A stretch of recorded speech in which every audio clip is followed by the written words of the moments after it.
El Señor esté con ustedes. Y con tu espíritu. Lectura del Santo Evangelio según San Lucas. Gloria a ti, Señor.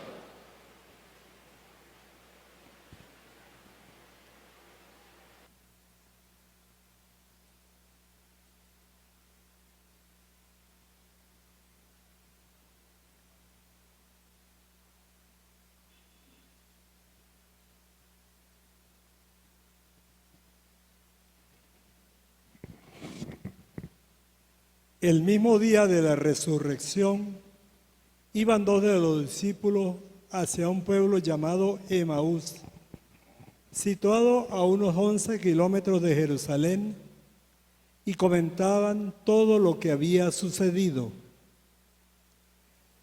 Mientras conversaban y discutían, Jesús se les acercó y comenzó a caminar con ellos. Pero los ojos de los dos discípulos estaban velados y no lo reconocieron. Él les preguntó: ¿de qué cosa vienen hablando tan llenos de tristeza? Uno de ellos, llamado Cleofás, le respondió: ¿eres tú el único forastero que no sabe lo que ha sucedido estos días en Jerusalén? Él les preguntó: ¿qué cosa? Ellos le respondieron: lo de Jesús de Nazareno, que era un profeta poderoso en obras y palabras, ante Dios y ante todo el pueblo.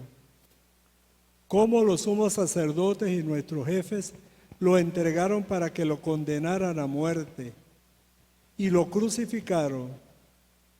Nosotros esperamos que él sería el libertador de Israel. Y sin embargo, han pasado ya 3 días desde que estas cosas sucedieron. Es cierto que algunas mujeres de nuestro grupo nos han desconcertado, pues fueron de madrugada al sepulcro, no encontraron el cuerpo y llegaron contando que se les había aparecido unos ángeles que les dijeron que estaba vivo.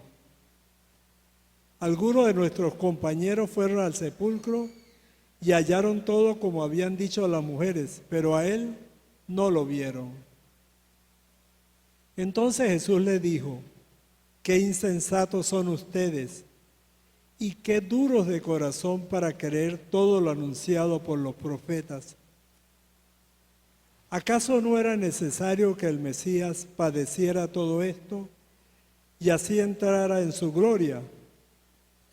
Y comenzando por Moisés y siguiendo con todos los profetas, les explicó todos los pasajes de la Escritura que se referían a él. Ya cerca del pueblo donde se dirigían, él hizo que iba más lejos, pero ellos le insistieron diciendo: quédate con nosotros, porque ya es tarde y pronto va a oscurecer. Y entró para quedarse con ellos. Cuando estaban a la mesa, tomó un pan, pronunció la bendición, lo partió y se lo dio. Entonces se les abrieron los ojos y lo reconocieron, pero él se les desapareció. Y ellos se decían el uno al otro: con razón nuestro corazón ardía mientras nos hablaba por el camino y nos explicaba las Escrituras. Se levantaron inmediatamente y regresaron a Jerusalén, donde encontraron reunidos a los 11 con sus compañeros, los cuales le dijeron: de veras, ha resucitado el Señor y se le ha aparecido a Simón. Entonces ellos contaron lo que habían pasado por el camino y cómo lo habían reconocido al partir el pan. Palabra del Señor. Gloria a ti, Señor Jesús. Se pueden sentar.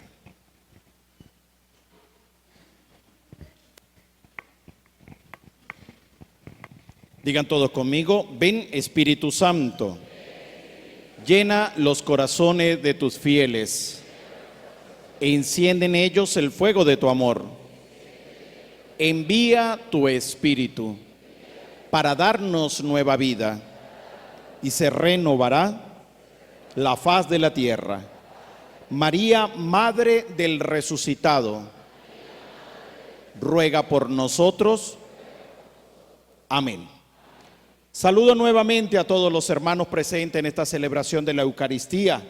En nombre de todo el equipo que hacemos vida en esta comunidad parroquial, bienvenidos con todas estas intenciones que colocamos ante el altar del Señor, y también pues saludar y felicitar a todos los hermanos y a todas las hermanas de la Hermandad de Emaús por ser hoy el día en que la iglesia pues presenta el Evangelio que fundamenta esta hermandad. Ciertamente hay un domingo en el cual también hace referencia al Evangelio, pero se toma este miércoles, que es el más cercano a la resurrección, y está dentro de la octava de Pascua.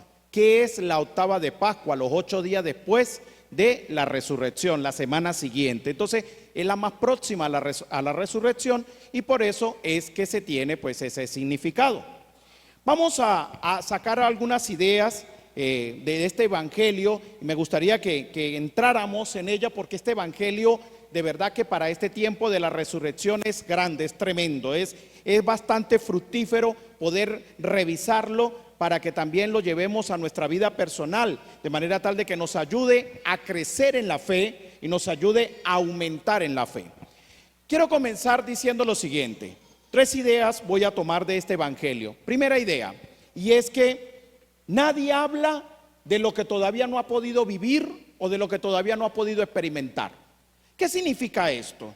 Nosotros hablamos, comentamos, conversamos, lo que sea, de lo que nosotros hemos podido vivir o hemos podido experimentar en nuestras propias vidas. Por ejemplo, si usted no sabe del tema, cuando una persona es sensata de verdad, o sea, tiene los pies puestos sobre la tierra y sabe que no conoce el tema, no sabe del tema o X, termina diciendo: yo no puedo opinar porque yo la verdad que no conozco nada. Pero aquel que sabe del tema, algo que se esté conversando, que se esté hablando, pues da aporte, da sugerencias, incluso discute algunas cosas que pueda llevar al crecimiento. Pero ¿qué es lo que hace hablar del tema? ¿Qué es lo que hace que pueda conocerse más? Que ha vivido una experiencia. Yo siempre coloco el ejemplo del enamoramiento, siempre lo coloco y lo vuelvo a colocar otra vez en este momento. El enamoramiento. ¿Quién habla del amor? Pues el que ha vivido una experiencia, pues buena o mala, quizás algún desajuste por allí, igualito va a terminar hablando de eso, pero nadie va a hablar de lo que todavía no ha podido experimentar o de lo que todavía no ha podido vivir. Cuando una persona tiene de verdad una experiencia, en este caso con el Señor, tiene una experiencia con Dios, con el resucitado, habla de eso, ¿ve? Por eso es que hay gente que no entiende a otros. Hay personas que después de haber tenido una experiencia con el Señor, una experiencia con Jesús, una experiencia con la palabra, con la oración, pues siempre habla de eso. ¿Por qué? Porque eso ha impactado su vida, eso ha movido, ha cambiado su vida. Y la gente empieza a criticarle porque dice: usted todo el tiempo habla de eso, usted todo el tiempo no sé qué cosa, usted ahora está esto, usted ahora aquello, usted para allá, usted para acá. Pues claro, tiene toda la razón, pues eso es lo que ha vivido y eso es lo que ha experimentado. Y como lo ha vivido y lo ha experimentado, lo expresa. Mucha gente lo critica. ¿Por qué lo critica? Porque eso no lo ha vivido, porque eso no lo ha experimentado, porque eso nunca lo ha sentido. Pues ¿de qué va a hablar? Pues no habla de nada. Pero una persona que ha vivido de una experiencia de Dios y que ha tenido una experiencia de Dios, ¿a qué le lleva? Pues a hablar de Dios. El que le gusta el fútbol y ama el fútbol y es apasionado por el fútbol, ¿de qué habla? Pues del fútbol. El que es apasionado de los carros, ¿de qué habla? Pues de los carros. El que es apasionado de los negocios, ¿de qué habla? Pues de los negocios. Pero el que es apasionado de verdad y ama y respeta lo sagrado, la palabra, el mensaje, el Dios de la vida, el Señor, ¿de qué va a hablar? De lo que Dios ha hecho en su vida, de lo que Dios ha marcado en su vida.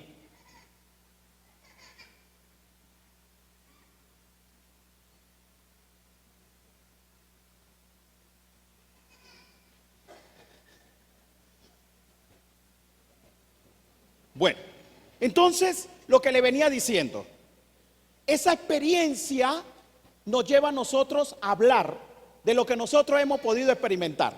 Entonces, si una persona ha tenido una experiencia de la palabra de Dios, ¿de qué va a hablar? De la palabra de Dios. Si ha tenido una experiencia con el Señor en la Eucaristía, ¿de qué va a hablar? De la Eucaristía. ¿Ve? ¿Qué es lo que yo quiero decirle a ustedes en esta primera idea? Sencillo, que nosotros hablamos debido a la experiencia que nosotros hemos tenido de Dios.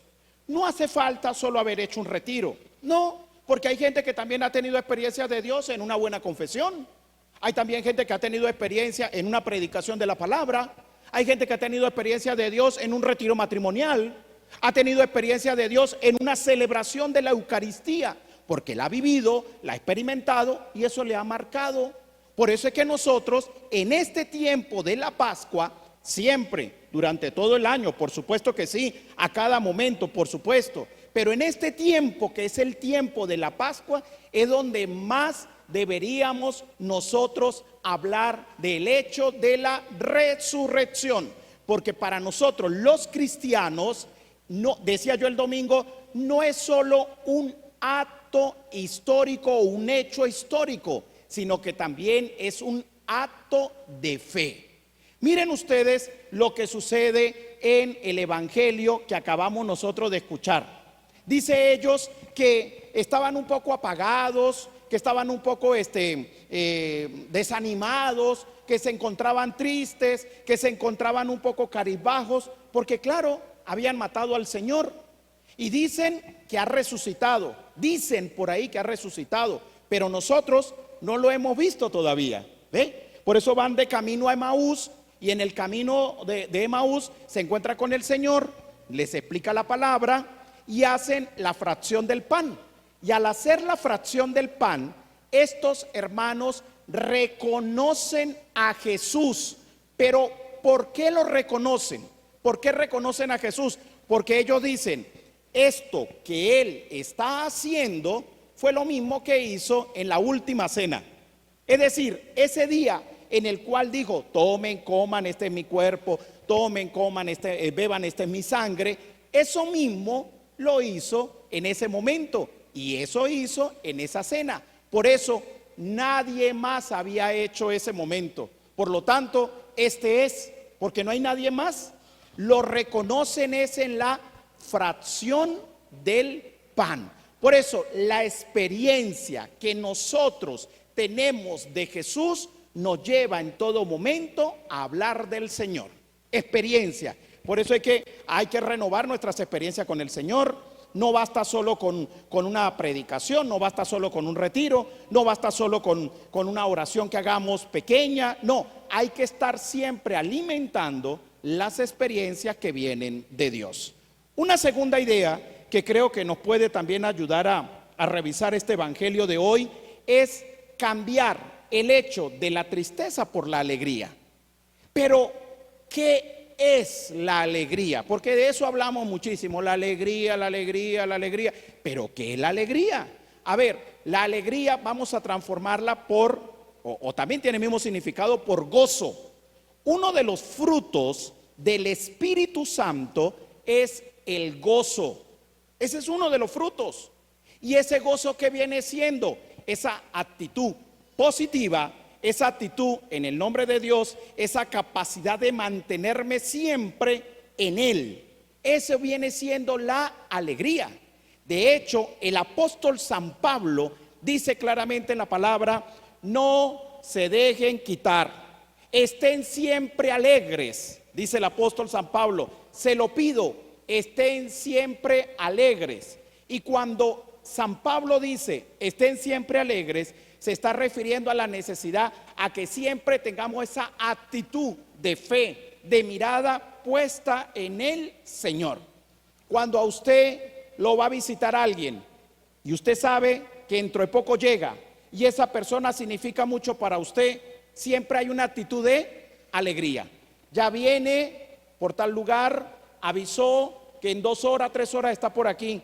Esa actitud de alegría, de espera, ese gozo de ver a esa persona o a esas personas que significan mucho para nosotros, viene siendo la expresión de gozo y alegría que nosotros los cristianos debemos tener cuando hablamos de Dios.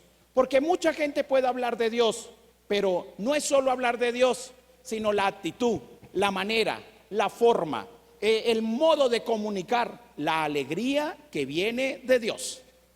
¿Ve? Hay algunas personas que malinterpretan estas cosas y de una vez lo cambian diciendo, no, pues el hecho de que yo tenga alegría, entonces nunca voy a sufrir. El hecho de que yo tenga alegría, nunca me voy a enfermar. El hecho de que yo tenga alegría, no voy a nunca a tener inconvenientes. El hecho de que yo tenga alegría, no me va a pasar nada malo. No, no, no, no. Somos seres humanos. Nos va a pasar eso y nos puede pasar otras cosas. Pero la pregunta es, ¿con qué mirada vemos nosotros esos acontecimientos que nos van pasando todos los días? ¿Con qué mirada? ¿De qué forma? ¿Cuál es la visión que nosotros le damos a eso? ¿Como una maldición? ¿Como algo que no debería haber llegado a mi vida? ¿Como algo que yo estoy pagando por tal cosa? ¿O lo veo como una acción de Dios en mi vida? Esa viene siendo el gozo, la alegría que viene de Dios. Estos señores del evangelio de hoy iban camino a Emaús, iban cabizbajos, tristes, desanimados. ¿Por qué? Porque bueno, nos mataron al líder. Y si nos mataron al líder, ¿qué vamos a hacer ahora? No, pues nada, vámonos. Ya hasta aquí nos trajo el río. Así iban, apagados. Pero cuando se encuentran con el Señor, todo le cambia. Y dice la palabra que regresaron a Jerusalén y empezaron a contarle todos allá lo que ellos habían vivido con el Señor y que lo habían reconocido en la fracción del pan. Por tanto, segunda idea, mi querido hermano, y es que Jesús cambia, escuche bien esto, Jesús cambia la tristeza por la alegría. ¿Ve? Jesús cambia su tristeza por la alegría. Es decir, que en la medida en que nosotros tengamos a Dios aquí y tengamos a Dios aquí, en esa medida vamos a ver las situaciones de nuestra vida de manera diferente. Eso no significa que no nos vamos a enfermar, no vamos a tener problemas, no vamos a tener situaciones difíciles. Las vamos a seguir teniendo y así va a seguir. Pero las vamos a ver de otra manera. Iban cabizbajos, apagados, un poco tristes, pero con el encuentro de Jesús, su vida les cambió por completo. Regresan a Jerusalén y ellos sabían lo que les esperaba en Jerusalén, porque los andaban buscando. Igualitos se van hasta Jerusalén, pero ¿cómo llegan? Con alegría. En verdad el Señor resucitó, dicen ellos. En verdad el Señor resucitó y lo hemos visto ahorita, hace poco, en la fracción del pan. ¿Ve? Cómo Jesús cambia por completo la tristeza de una persona en alegría. Por eso es que yo de verdad, pues, cada día creo más en que lo que nos hace falta a muchos es más presencia de Dios. Lo que nos hace falta a muchas personas es la vida de Dios en nosotros. Eso creo que es lo que nos hace falta. Mucha gente anda apagada, ya como que con ganas de tirar la toalla. Mucha gente ya como que no ve sentido. Mucha gente como que ya no ve camino, ya no ve para dónde salir. Así anda mucha gente. Sencillo, hermano, ausencia de Dios en la mente y en el corazón del hombre. Porque cuando Dios no está, o cuando yo no hago presente a Dios en mi mente y en mi corazón, ¿cuáles van a ser mis frutos? Pues mis frutos van a ser tristeza, apagado, todo está mal, nada sirve, todo está equivocado, el día gris y si es posible negro. ¿Ve? Porque no está la presencia de Dios. No está la presencia de Dios. Pero cuando una persona empieza a tener esa experiencia de Dios, como decía en la primera idea, entonces, mi querido hermano, empezamos a ver las cosas de manera diferente. Jesús cambia la tristeza por la alegría. Y una tercera y última idea que creo que nos puede ayudar también en este evangelio es que debemos resaltar en todo momento el hecho de la fracción del pan. Y la fracción del pan En la misma Eucaristía. ¿Dónde lo reconocieron? En la Eucaristía. ¿Dónde un católico debe reconocer constantemente a Jesús? En la Eucaristía. Y si de verdad los católicos, nosotros, reconociéramos a Jesús de verdad en la Eucaristía, respetaríamos la Eucaristía. La respetaríamos. Estaríamos bien. Viviríamos el momento. A mí me enseñaron cuando yo estaba pequeño que cuando uno llegaba a casa ajena había que respetar y había que pedir permiso. ¿Y dónde queda el baño? Por favor, me lo presta. Perdone usted, ¿me puede prestar el baño? Sí, vaya a tal sitio. Ve, con aquel respeto, porque está en casa ajena. Y uno veía esa casa ajena con admiración. Ve, cuando uno va a la iglesia, uno va es con admiración. Yo voy a admirar la maravilla y la grandeza de Dios. ¿Y dónde admiramos nosotros los católicos esa maravilla, esa grandeza de Dios? Es en la Eucaristía. Y esto no es un invento de los sacerdotes, ni un invento de las monjas, ni un invento. No. Mire, mi querido hermano, escuche bien, escuche esto para que lo sepa. Lo mismo que creían los primeros cristianos en el siglo I, es lo mismo que nosotros creemos hoy en día en la Eucaristía.